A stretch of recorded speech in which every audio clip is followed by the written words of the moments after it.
할 말씀은 신약성경입니다. 누가복음 2장 49절에서 52절 말씀 보도록 합니다.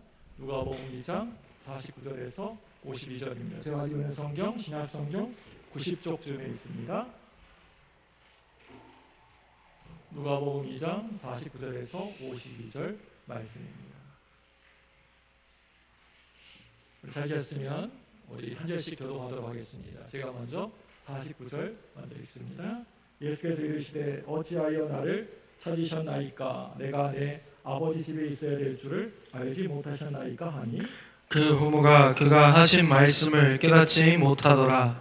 예수께서 함께 내려가사 나사렛에 이르러 순종하여 받으시더라. 그 어머니는 이 모든 말을 마음에 두니라. 예수는 지혜와 키가 자라가며 하나님과 사람에게 더욱 사랑스러워 가시더라. 아멘. 옆에 분에게 인사하겠습니다. 참 잘 나오셨습니다. 네, 그리고 또 다른 분에게 인사합니다. 네, 은혜 많이 받으세요. 네, 참 잘 나오신 여러분에게 하나님의 은혜와 축복과 사랑이 충만하게 임하시기를 축원합니다.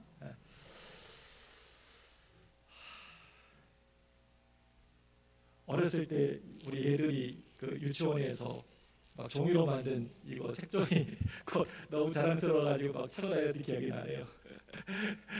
요즘 이제 그런 거 없는 것 같아요, 그렇죠? 예, 막 색종이로 만든 거 그런 거 쳐보신 적 있습니까? 예, 저는 하루 종일 이거 자랑하며 다녔습니다.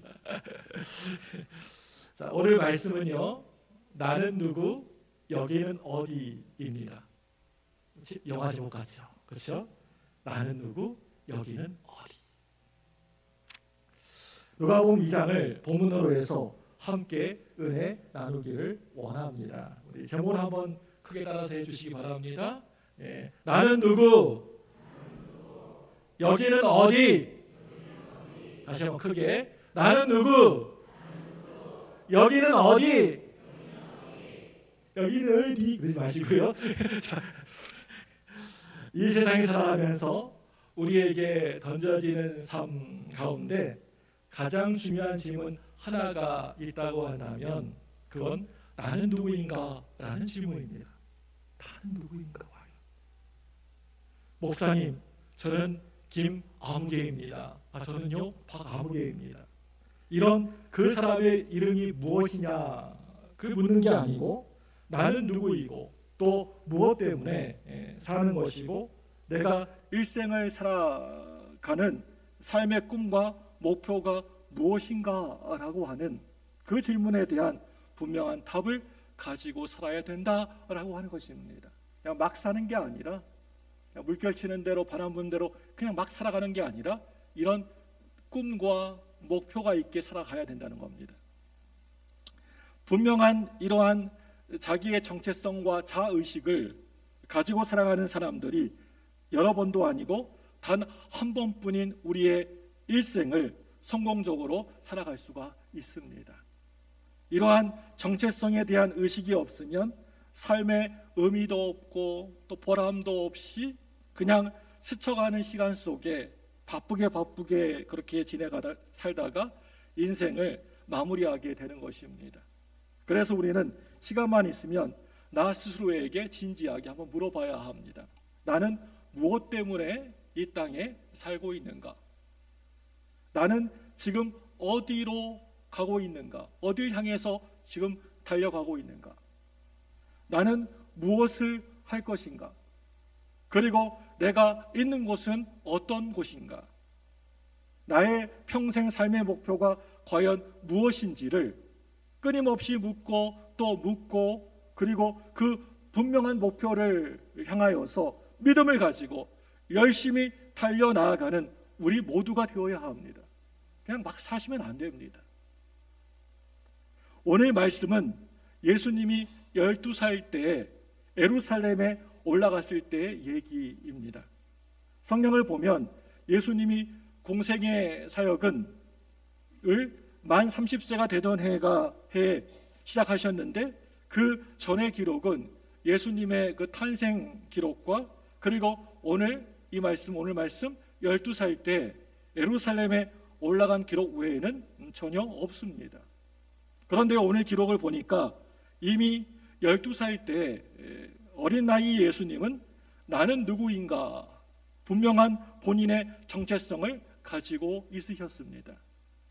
그래서 오늘 이 말씀을 통하여서 우리에게 주시는 영적인 교훈을 함께 살펴보기를 원합니다. 첫째로요, 우리는 하나님 아버지의 자녀라고 하는 사실을 이 땅에 살아가면서 절대 결코 한순간도 잊지 마셔야 됩니다. 우리는 보통 사람이 아니고 보통 평범한 사람이 아니고 축복받는 하나님 아버지의 자녀들입니다. 예수님 당시에 이스라엘의 중요한 3대 절기를 이스라엘 백성들이 그 절기는 꼭 지켰는데 이 3대 절기가 유월절, 오순절, 장막절입니다. 특별히 유월절은 430년 동안이나 애굽에서 종살이하면서 고생하다가 해방하는 날을 기념하여서 지키는 절기인데 우리나라의 8.15 광복절과 같은 그런 날입니다. 이 절기는 가장 큰 절기였습니다. 이 3대 절기 중에서도 이 유월절은 굉장히 큰 절기였습니다. 이날에는 전 세계에 흩어져 있었던 그 경건한 유대인들이 이 절기 때가 되면 다 이 예루살렘에 몰려들었습니다. 그 좁은 그 동네에 그 마을에 온 백성들이 다 몰려들었습니다. 그 당시의 기록에 의하면 무려 200만 명에서 300만 명 정도가 되는 정말 수많은 사람들이 이 예루살렘에 모여서 절기를 지켰던 것을 알 수가 있습니다. 우리 예수님도 마찬가지로 우리 예수님의 가족들과 친척들과 함께 이 절기를 지키기 위해서 예루살렘으로 올라갔습니다. 얼마나 사람이 많은지 자칫 한눈을 팔다가는 가족들을 잃어버릴 수도 있는 그러한 복잡한 그 절기에 와서 절기를 지키고 내려가는데 예수님의 부모님들은 당연히 일행과 같이 함께 내려가는 줄 알고 워낙 많은 사람들이 흩어져서 내려가니까 그 중에 있는 줄 알고 하룻길을 간 후에 예수가 어디 있나 찾기 시작합니다. 못 봤는데요? 아니 같이 안 떠났어? 저희들도 못 봤어요. 그래서 내려오던 길을 다시 거슬러 올라가서 예수님을 찾다가 3일 만에 성전 안에서 예수님이 율법 선생님들과 말씀을 나누는 광경을 목격하게 됩니다. 누가복음 2장 44절 45절 말씀 볼까요? 같이 읽습니다. 시작. 동행 중에 있는 줄로 생각하고 하루길에 가는 친족과 아는 자 중에서 찾되 만나지 못하며 찾으면서 예루살렘에 돌아갔더니 당연히 따라온 줄 알았는데 예수님이 함께 오질 않으셨던 것입니다. 3일 만에 예수님을 찾았는데 보니까 율법 선생님들과 함께 말씀을 주고받고 나누고 있는 겁니다. 질문하기도 하고 대답하기도 하고 있는데 요즘으로 말하면 아주 어린 아이가 신학교에 가서 신학교 교수님들과 함께 토론하는 것과 같은 것입니다. 그 모습을 보고 너무나 깜짝 놀랐습니다. 그래서 이렇게 말합니다. 우리 누가복음 2장 48절 말씀 보겠습니다. 같이 시작. 그의 부모가 보고 놀라며 그의 어머니를 이르되 아이야 어찌하여 우리에게 이렇게 하였느냐 보라 내 아버지와 내가 근심하여 너를 찾았노라. 아멘. 이렇게 우리와 함께 있지 아니하고 이렇게 3일 동안이나 떨어져 있을 수 있었느냐 놀래서 물으니까 예수님이 대답하십니다. 누가복음 2장 49절 읽어볼까요? 49절 시작. 예수께서 이르시되 어찌하여 나를 찾으셨나이까 내가 내 아버지 집에 있어야 될 줄을 알지 못하였습니까 하시니. 아멘. 본인은 하나님의 아들이라는 분명한 정체성을 가지고 있었기 때문에 이렇게 답변했던 것입니다. 내가 내 아버지 집에 있어야 될 줄을 알지 못하였나이까. 그 아버지 요셉은 그 의미를 잘 깨닫지를 못했습니다. 그런데 그 어머니는 아마 어렴풋이 짐작을 했었을 것 같습니다. 우리가 예수님을 만나고 우리 예수님을 믿고 난 다음에 우리가 누구인지를 분명히 잘 알아야 됩니다. 저와 여러분들은 이제 예수 믿고 난 다음에 우리의 신분이 완전 바뀌어지게 되었습니다. 악한 사탄 마귀 종로로 타던 저와 여러분들이 하나님의 복받은 자녀들이 된 줄로 믿습니다. 예수 믿고 나서도 아직도 옛사람이 좋다고 옛사람이 그립다고 머물러 있는 사람들이 참 많이 있는 것을 우리 주변에 많이 보게 됩니다. 예수 믿고 나서도 여전히 세상적인 삶을 그리워합니다. 자꾸만 상처투성이의 옛 과거를 되돌아봅니다. 죄악 가운데에서 지냈던 그 옛날의 모습을 묵상합니다. 옛날에 과거에 실패하고 넘어졌던 경험들을 자꾸만 떠올립니다. 자라나면서 사랑받지 못했던 자기의 모습을 늘 생각하면서 자신만의 동물 속으로 어둠 속으로 살아가시는 분들이 참 많이 있습니다. 마치 출애굽한 이스라엘의 사람들의 모습처럼 그런 모습을 가지고 살 때가 있다는 겁니다. 그것은요, 예수 믿는 사람들의 모습이 절대 결코 아닙니다. 이전 것은 지나갔으니 보라 새 것이 되었도다. 여러분, 저와 여러분들은 이미 새롭게 변화된 줄로 믿습니다. 예수 믿고 완전 변화가 되었습니다. 믿습니까? 여기 계신 모든 분들이 다들 하나님의 복받은 자녀들이 되었습니다. 하나님의 복이 있는 사람들이 된 것입니다. 여러분, 한번 따라서 해보시기 바랍니다. 나는 복받은 하나님의 자녀입니다. 아멘. 나는 복받은 하나님의 자녀입니다. 이러한 마음을 가지고 여러분 살아가시기를 바랍니다. 저와 여러분들은 복받은 하나님의 자녀입니다. 더 이상 우리는 죄짓고 불의하고 방탕하고 어둠의 권세에 눌려 살았던 옛사람이 절대 결코 아니라고 하는 것입니다. 옛사람의 모습은 이미 완전 떠나가버리고 말았습니다. 나는 달라졌습니다. 새 사람이 되었습니다. 변화받은 사람이 되었습니다. 우리는 새 사람이 되어서 주님이 우리에게 주신 그 사명을 이루어 가야 하기 때문에 이렇게 살아가야 되는 것입니다. 우리 모두에게 주신 사명이 이사야 43장 7절 말씀에 설명되어져 있습니다. 우리 이사야서 43장 7절 말씀 볼까요? 같이 읽습니다. 시작. 내 이름으로 불려지는 모든 자 곧 내가 내 영광을 위하여 창조한 자를 오게 하라. 그를 내가 지었고 그를 내가 만들었느니라. 아멘. 우리는 다들 하나님의 영광을 위하여서 하나님께 부르심을 받은 자들입니다. 우리가 어디서 무엇을 하든지 첫째도 하나님께 영광이고요, 둘째도 하나님께 영광이고 마지막도 하나님께 영광 돌리는 주님의 자녀들 되시기 바랍니다. 오직 하나님께 영광. 공부하는 학생은 학교에서 하나님께 영광 돌리는 그러한 삶을 살아야 합니다.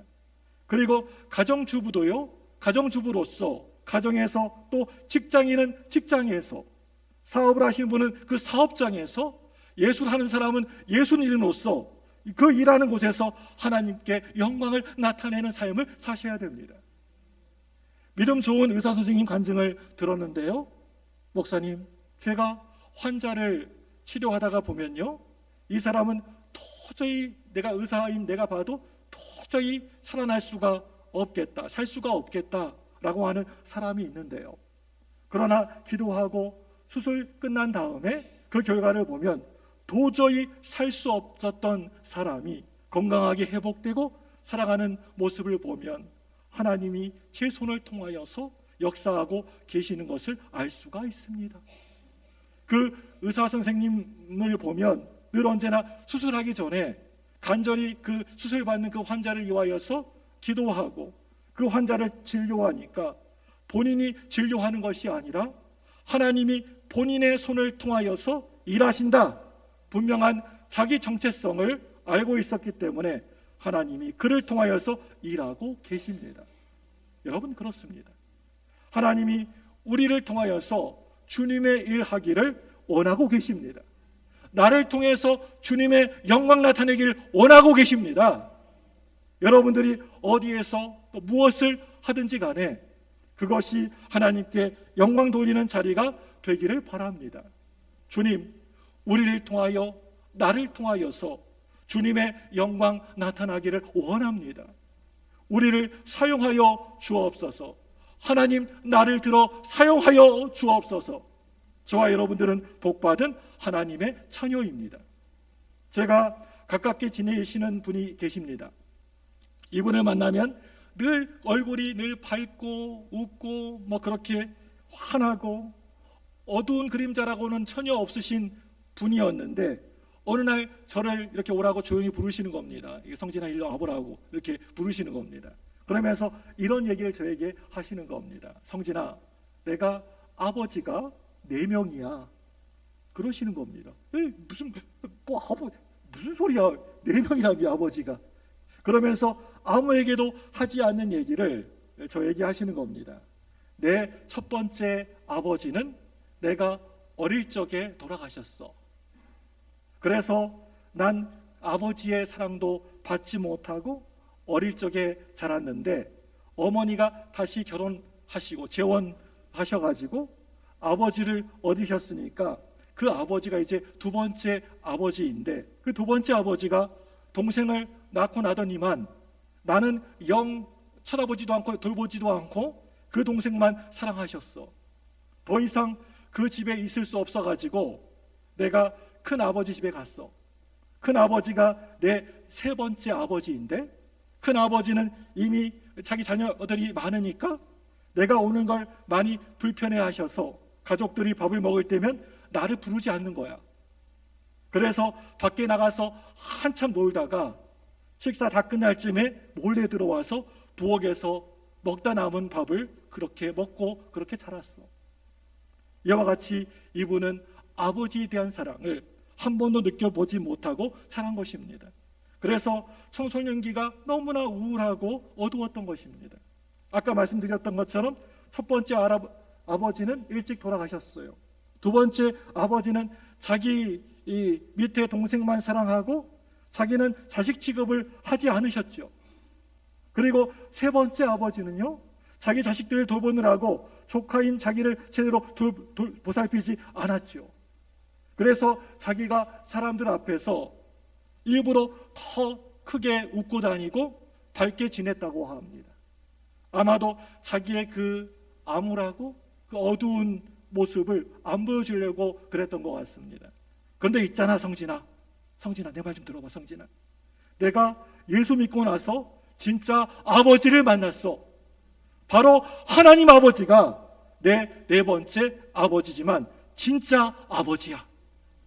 여러분, 그 아버지가 이 시간 저와 여러분들의 진짜 아버지가 되신 줄로 믿습니다. 이 세상의 육의 아버지는 나를 가슴 아프게 하고 나를 힘들게 하지만 나의 진짜 아버지신 하나님은 나를 너무나 사랑하십니다. 저와 여러분들이 너무나 외로워서 슬피 울고 있을 때 나에게 다가오셔서 내가 널 사랑한단다. 세상 아버지는 다들 너를 위로하지 못해도 내가 널 위로하고 널 사랑하고 너의 눈물을 닦아줄 거야. 이 사랑의 하나님이 우리 아버지가 되어주십니다. 얼마나 감사한 일입니까? 우리의 호흡이 닿는 그날까지 우리의 일생을 늘 통행하시고 인도하여 주시고 풍성한 은혜와 사랑을 베풀어 주시는 것입니다. 그렇기 때문에 우리는 주님의 은혜에 늘 감사하면서 사셔야 됩니다.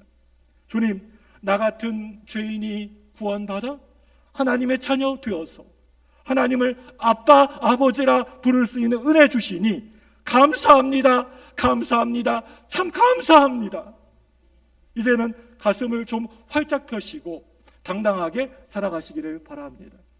여러분, 말만 하면 과거적 얘기, 옛날에 있었던 얘기, 그런 얘기 좀 하지 마시기 바랍니다. 과거적 얘기하려고 하면 얘기 못할 사람이 누가 없겠습니까? 다 있습니다. 왕년의 소시적에 다 한가락씩 했습니다.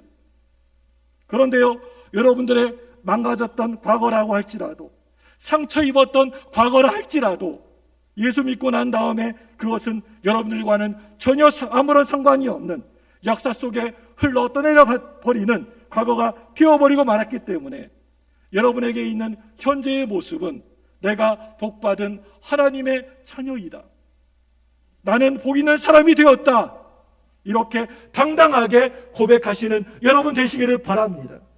둘째로요, 우리는 이 하나님 아버지 앞에서 순종하는 삶을 살아야 됩니다. 누가복음 2장 51절 말씀 보겠습니다. 51절 같이 읽습니다. 시작. 예수께서 함께 내려가서 나사렛의 일로 순종하여 받으시더라. 그 어머니는 이 모든 말을 마음에 두니라. 아멘. 자녀의 본분은 다른 게 아니라 순종하는 것입니다. 순종이 참 중요합니다. 순종은 내가 스스로 자발적으로 말씀을 따르는 것입니다. 그런데요, 우리는 하나님의 자녀로서 당연하게 우리의 육신의 부모님에게 또 순종해야 되지만 그보다도 더 먼저 하나님 아버지께, 하늘의 아버지께 순종해야 됩니다. 우리 에베소서 6장 1절입니다. 같이 읽습니다. 시작. 자녀들아, 주 안에서 너희 부모에게 순종하라. 이것이 옳으니라. 아멘. 그러니까 주님 안에서 하나님을 섬기는 그 모습 가운데에서 부모님을 섬기라고 하는 것입니다. 예수님은 육신의 옷을 입고 있을 때 부모님 말씀에 잘 순종해서 잘 섬겼습니다. 여러분, 부모가 내게 해준 게 도대체 뭐야? 엄마 아빠가 내게 해준 게 도대체 뭐야? 이렇게 부모에 대해서 늘 입만 벌리면 불평하고 원망하지 마시고 부모님이 이 땅에 살아계실 때 효도하며 살아가시기 바랍니다. 효도하려고 해도 효도할 부모가 없으니까 너무나 마음이 아프더라고요. 여러분, 살아계시면 정말 극진히 효도하시기 바랍니다. 부모님 먼저 세상 떠나가 버리시면 효도하고 싶어도요, 효도하지 못합니다. 땅을 치면서 아버지, 어머니 하면서 꺼이꺼이 통곡해도 안 되는 것입니다. 오지 않으십니다. 그래서 어버이 살아계실 적에 효도를 다 해라, 이런 옛말이 있는 것처럼 부모님 살아계실 때 더 잘 섬기시기를 바랍니다. 예수 믿는 우리는 더 잘 섬기셔야 됩니다. 부모님을 가장 잘 섬기는 것이 그게 무엇이냐? 부모에게 예수 잘 믿게 해드린 겁니다. 이것보다 더 큰 섬김과 효도는요, 이 세상에 없습니다. 오늘 여기에 있는 분들 가운데 혹시 부모님들 중에 예수 안 믿는 그런 분이 계시다면, 그런 부모님이 계시다면 오늘 가서 다 전도해서 다음 주에 꼭 다 이 자리에 모시고 오시기 바랍니다. 아멘. 두 분 하셨습니다. 모시고 오시기 바랍니다. 예, 한 1000명 하셨습니다. 감사합니다. 우리 광주부흥교회 갑시다. 가서 우리 하나님 말씀 들읍시다. 내가 만난 그 예수님 만나러 갑시다. 그렇게 한번 해보시기 바랍니다. 다 모시고 오시기 바랍니다.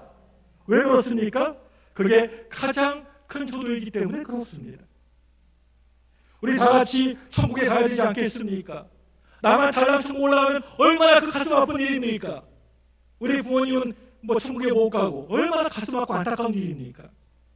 이제 사람이 죽은 다음에 저 영원한 세계가 우리를 위해서 반드시 그곳이 기다리고 있는데 부모님이 예수 믿게 하지 못하면 죽음 이후에 영원한 세계에서 갈라지게 되는 것입니다. 길은 딱 두 가지 길밖에 없습니다. 천국의 길이 있고 지옥의 길이 있는데 다 천국으로 우리 부모님 모시고 가야 되지 않겠습니까?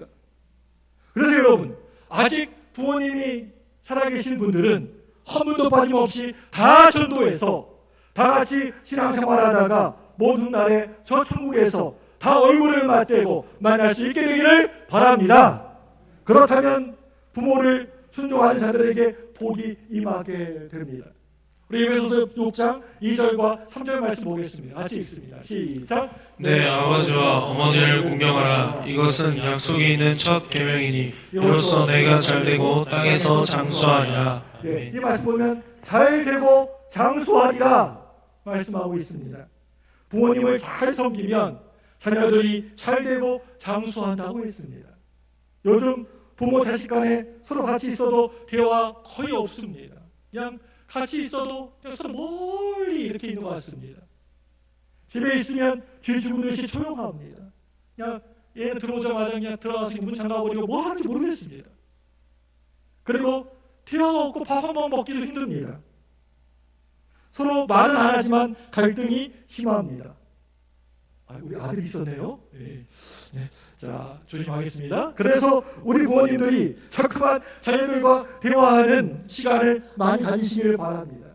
그런데요, 또 우리 아이들은 아이들대로 자기 엄마 아빠하고는 말이 전혀 안 통한다고 그렇게 얘기를 합니다. 그런데도 불구하고 자주 만나고 대화해 보시고 자주 식사도 같이 해보시고 같이 만나는 시간도 가져서 그 가정이 따뜻한 가정 되시기를 바랍니다. 사랑이 충만한 가정 되기를 바랍니다. 세상이 너무나 빨리 변하기 때문에 우리 아이들이 뭐라고 하는지 우리가 알 수가 없습니다. 요즘 우리 애들이 얘기 들어보면 무슨 외계어 같아요. 외계. 영어도 아닌 것 같고 외계어 같습니다. 무슨 얘기하는지 잘 모르겠습니다. 여러분 혹시 어쩔 TV, 저쩔 TV 아십니까? 아쩔 TV, 저쩔 TV 여러분 아십니까?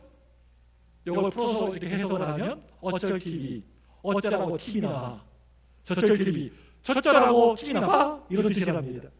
요즘은 굉장히 우리가 얘기해도 통하지가 않습니다. 그런데요, 부모님의 사랑의 관심이 그 부모의 눈물의 그 기도가 우리 자녀들의 일생을 운명을 결정짓는다라고 하는 것을 아시고 여러분이 우리 자녀들을 포기해버리지 마시고 하나님 포기하지 않는데 왜 여러분이 포기하십니까? 여러분 우리 자식들 포기하지 마시고 끊임없이 기도하고 또 기도하고 또 기도해서 우리 자녀들의 일생이 정말 하나님이 주시는 복받는 일생이 되기를 원합니다. 우리 예수님은 육신의 부모에게 순종하셨을 뿐만이 아니라 먼저는 저 하늘 아버지께 순종하여서 십자가의 고난을 달게 당하셨습니다. 우리 히브리서 5장 8절, 9절, 10절 말씀 볼까요? 같이 읽습니다. 시작. 그가 아들이시면서도 받으신 고난으로 순종을 배워서 온전하게 되셨은즉 자기에게 순종하는 모든 자에게 영원한 구원의 근원이 되시고 하나님께 멜기세덱의 반차를 따른 대제사장이라 칭하심을 받으셨느니라. 아멘. 우리 예수님은요 그 십자가에 못 박히시면서 물과 피를 다 쏟으시면서 그 십자가의 고난까지도 하나님께 순종하셨습니다. 왜 그런 것입니까? 하나님의 뜻을 온전히 이루기 위해서, 아버지의 뜻을 이루기 위해서 온 인류를 구원하시기 위하여서 십자가에 못 박혀 돌아가신 것입니다. 사랑하는 여러분들, 진정한 순종은요 희생을 꼭 반드시 동반합니다. 우리 예수님은 자신의 목숨까지도 다 내어놓으면서까지 하나님의 뜻에 순종하시고 우리를 구원해 주셨습니다. 마찬가지로 저와 여러분들도 이 시간 예수님의 순종을 본받아서 주의 말씀에 늘 순종하시고 주의 뜻을 온전히 이루어 나가는 주님의 귀한 자녀들 다들 되시기를 바랍니다. 여러분 모두 이런 기도 좀 해봤으면 좋겠습니다. 우리의 일생이 순종의 일생이 되게 하여 주옵소서. 하나님이 기뻐하시는 뜻을 따라서 살아가는 우리 모두가 되게 하여 주옵소서. 우리가 하나님 아버지께 이렇게 늘 순종의 삶을 살게 되면 이제 셋째로요 하나님께 사랑받는 삶을 살 수 있게 됩니다. 누가복음 2장 52절 말씀 읽어보겠습니다. 같이 읽습니다. 시작. 예수는 지혜와 키가 자라며 하나님과 사람에게 더욱 사랑스러워 가시더라. 아멘. 여러분 이 말씀 보시면요 두 가지 내용이 나옵니다. 무슨 내용 나옵니까? 하나님은요 잘 자라셨다. 예수님이 잘 자라셨다라고 하는 것이고요. 예수님이 지혜와 키가 잘 자라나셨고 또 하나는요 하나님과 사람 앞에 더욱더 사랑스러워져 가셨다라고 하는 것입니다. 하나님께 인정받는 저와 여러분들 되시기 바랍니다. 하나님의 사랑이 넘쳐나는 그러한 은혜의 삶을 살아가시는 저와 여러분들 되시기를 바랍니다. 예수님 당시에 어린아이들과 여자들은 사회에서 소홀히 여김을 받았습니다. 요즘으로 말하면 여자와 아이의 인권이 무시된 것입니다. 그래서 사람 숫자 셀 때에도 남자 어른을 기준으로 해서 숫자를 세웠습니다. 예를 들어서 남자만 100명이 모였으면 그리고 그 여자들도 애들도 뭐 수많이 말고 모였어도 남자 숫자만 딱 세고 장로 숫자만 세고 그걸로 오늘 100명 왔네 하고 이렇게 계산을 합니다. 보리떡 5개와 물고기 2마리로 5,000명을 배불리 먹었다고 하는데 그것이 장정 5,000명 정도이니까 여자와 아이를 다 합치면 약 2만 명이 넘는 사람이 그 기적에 참여한 것입니다.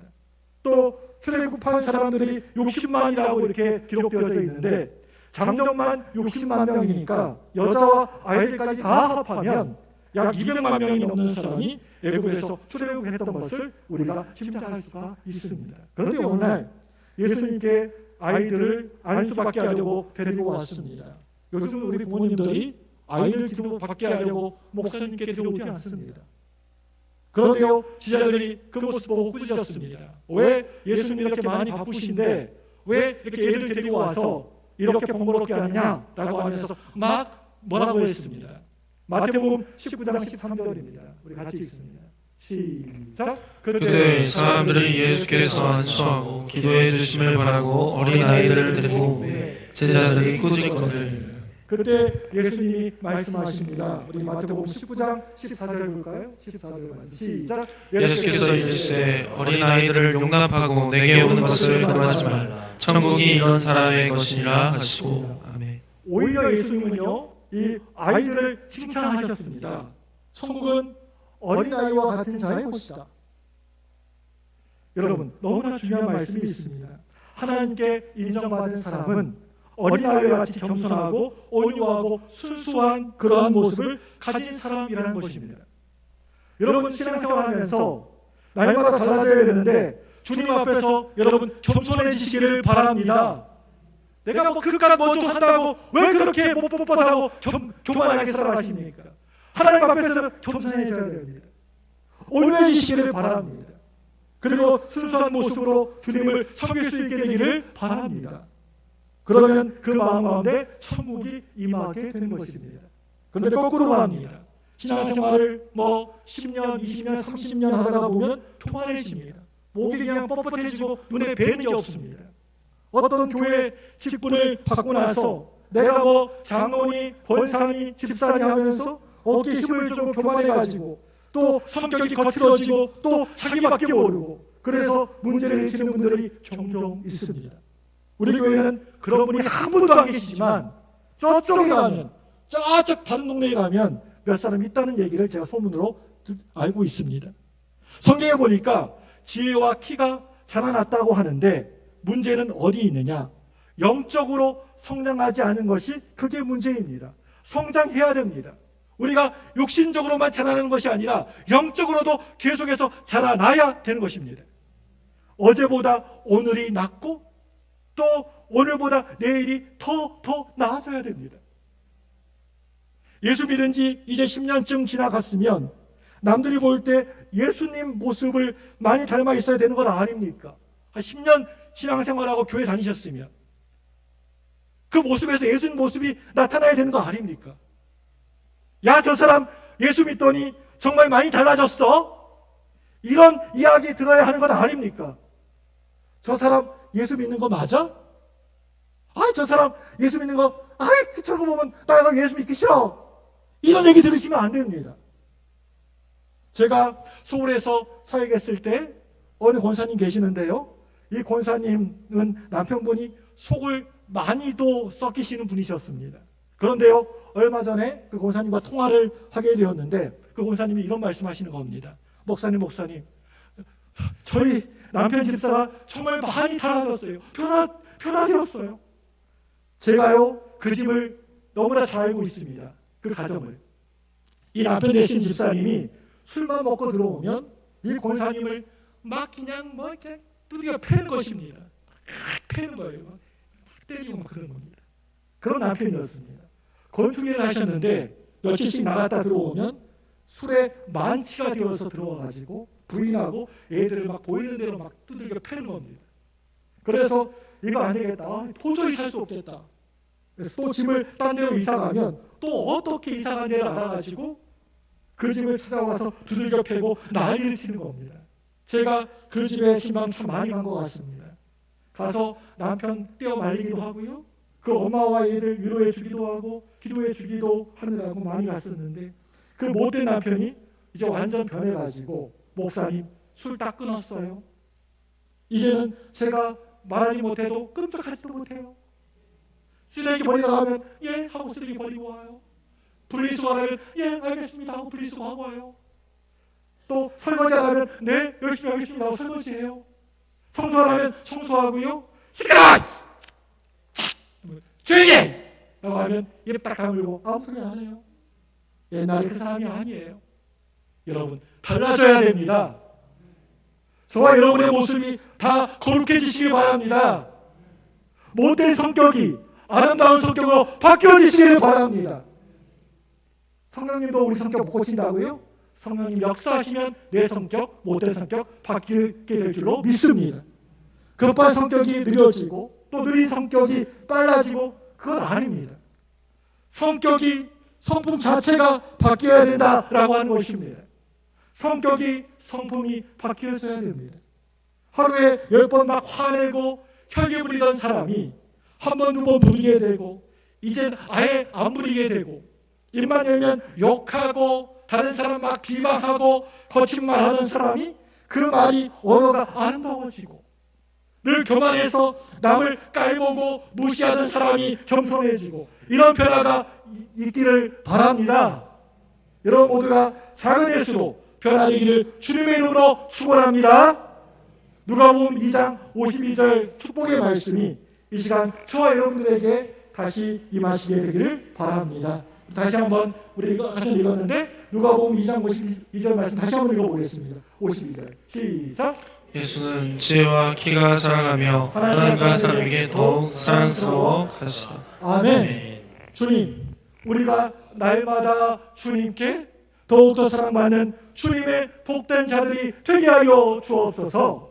우리 모두가 주님 모시기에 복덩어리가 되어서 날마다 우리를 더 사랑하시고 또 축복하시고 또 은혜 주시고 주님 안에서 범사가 형통하게 되는 은혜가 있기를 바랍니다. 절대로 신앙의 어린아이, 깐난아이 초로 머물러 있지 마시고 날마다 더 점점 나아지는 인생을 살게 되기를 주님의 이름으로 축복합니다. 점점 더 나아지셔야 됩니다. 모든 면에 있어서 사람에게 덕을 끼치셔야 됩니다. 여러분 예수 믿어도 잘 믿으셔야 되고요. 열심히 믿으셔야 되고요. 그 다음에 예수를 믿어도 날마다 여러분 믿음이 성장해서 남에게 유익을 끼치고 덕을 끼치는 그러한 인생을 살게 되기를 바랍니다. 여러분으로부터 복이 흘러넘쳐서 나만 그 복을 감추고 꼭 쥐고 있는 것이 아니라 그 하나님께 받은 그 복이 흘러넘쳐가지고 여러분을 통해서 주변에 있는 모든 사람들이 복을 받게 되는 그러한 은혜가 역사가 있게 되기를 바랍니다. 절대로 초보에 머물러 있게 되지 말라고 히브리서 6장 2절 말씀 보시면 우리에게 강력하게 권면하고 있습니다. 우리 히브리서 6장 1절과 2절 말씀 한번 보겠습니다. 시작. 그러므로 우리가 그리스도의 도를 초보를 버리고 죽은 행실을 회개하고 하나님께 대한 신앙과 세례들과 안수와 죽은 자의 부활과 영원한 심판에 관한 교훈의 터를 다시 닫지 말고 완전한 대로 나아갈지니라. 아멘. 사랑하는 여러분들, 예수 그리스도의 완전하신 모습으로 나아가라! 나아가라! 말씀하고 있는 것입니다. 우리는 하나님의 자녀로 하나님께 부르심을 받은 사람들입니다. 주님의 뜻에 순종하라고 부르심을 받았습니다. 그리고 우리의 일생은 주님 앞에 인정받고 사랑받는 일생으로 바뀌어지게 되어 있습니다.